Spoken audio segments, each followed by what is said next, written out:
Hanga ang mga gerero kay Tanggol at pinakikibagayan naman ni Tanggol ang mga ito dahil ito ang pakiusap ni Ramon sa kanya.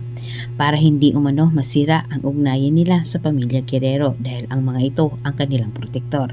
Ngunit dahil sa umaapaw na inggit ni Miguelito dito kay Tanggol na hindi magawa ng kanyang pamilya na siya'y ipagmamalaki, hindi katulad ni Tanggol na kahit ito'y bagong salta ay ipinagmamalaki na ni Ramon sa lahat.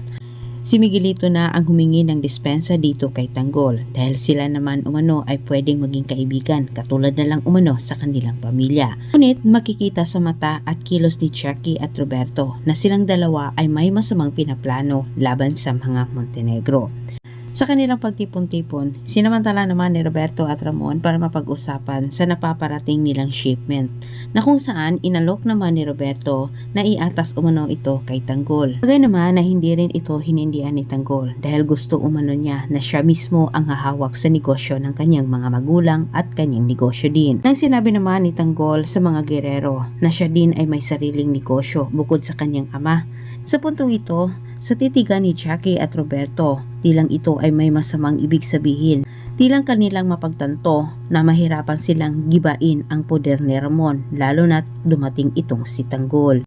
Samantala sa kabilang banda, napapalaban naman sila Santino laban sa mga parak na kung saan sila ay nahuli ng mga ito nagbibinta ng pinagbabawal na gamot.